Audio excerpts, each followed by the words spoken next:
Here's some simple tips for time management for builders and contractors.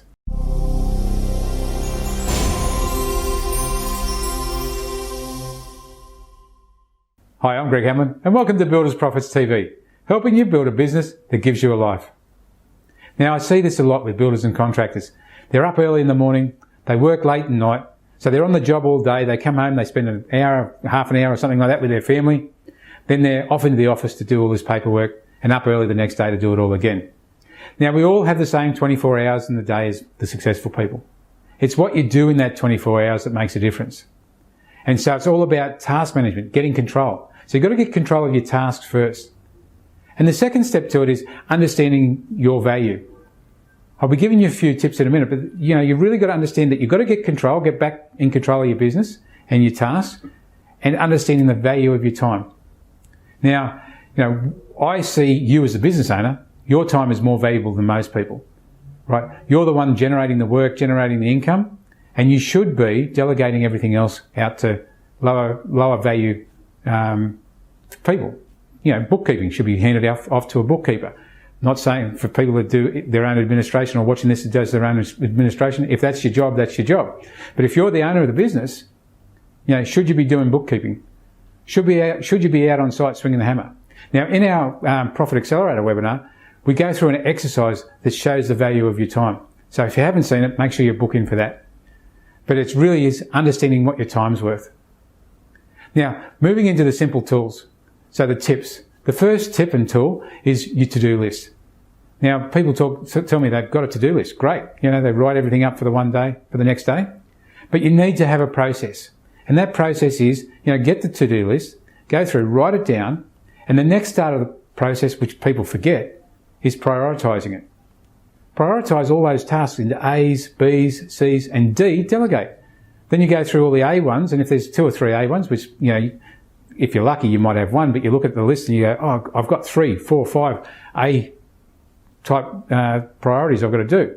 So then you secondly prioritise those. A, this one is 1, A, this one's 2, A, this one's 3, whatever. And you get those priorities down. And you start with the one that's going to give you the most benefit first, or the one you've been putting off the longest. There's a great book called Eat That Frog. And it really is about swallowing the frog. Look at the hardest task and get that down first. Then the second tool, for the first of these tips, the second tool is a default diary. And a default diary is, blocking out blocks of time when you can do things. So a block of time might be for doing your bids and quotes. You might have Tuesday mornings, Thursday afternoons. But block it out, take control. And the good thing about that is you start to train your clients or your prospects on when you can do quotes. Yep, I've got time on Tuesday morning or Thursday afternoon. Which one suits you best?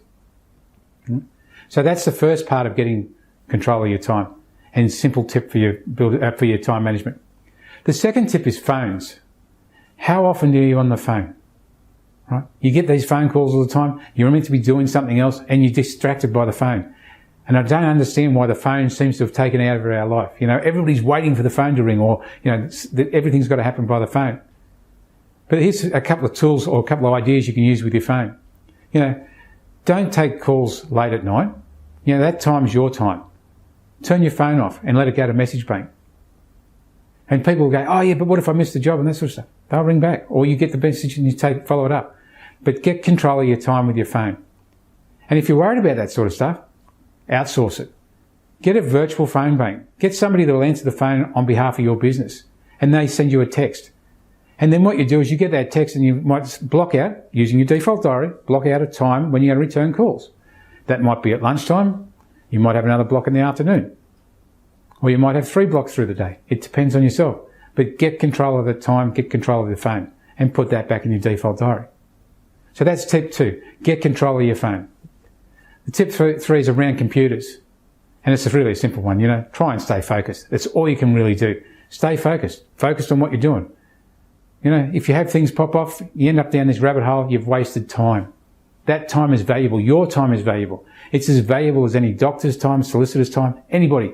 You're a professional. Your time is valuable as well. So try and keep on track, keep focused. Only have one screen open at a time when you're browsing. And if something else pops up, if it's a priority, bookmark it. Come back and look at it later when you've got time to do research. And in your default diary, block out time for research. So that's around computers. Now, the other problem is around, saying yes to everything. Right? You've got to learn to say no. Sometimes it's just being nice to say yes, yes, and all it does is put more stress on you. You've got to know when to say yes, and you've got to know when to say no. And if it's not your core business, and if it's not what's profitable, say no. Delegate it to somebody else. Sell it to somebody else, whatever it is. But so many times I've seen builders and contractors will say yes to everything. Yeah, I'll swing that door. This person's got a problem, I'm going to fix that. I'll go swing that door. And it's not your core business, but you do it anyway. And some people say, oh yeah, but that door could turn into a multi-million-dollar job. Yes, it could. But if you gave it to a handyman that swings the doors as a referral, and you keep in touch with the client on the buyer's journey, then you'll get the client back. You nurture that client, nurture that prospect. But don't take on low value work just to put people at mind. Say no to the things that are not your core business, that are not going to make you money, or not what you're focused on. You've got to focus on the things that are going to grow your business. So there's a couple of tips, Firstly, get some simple tools in place. Don't overcomplicate the tools. Get control of your phone. Get control of your computer, and learn to say no a bit more regularly. Now, if you'd like some more free video tools and tips, go to buildersprofits.com and click on the free stuff button.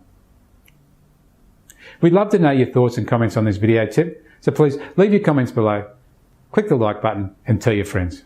We'll see you in the next Builders Profits TV tip. Bye for now.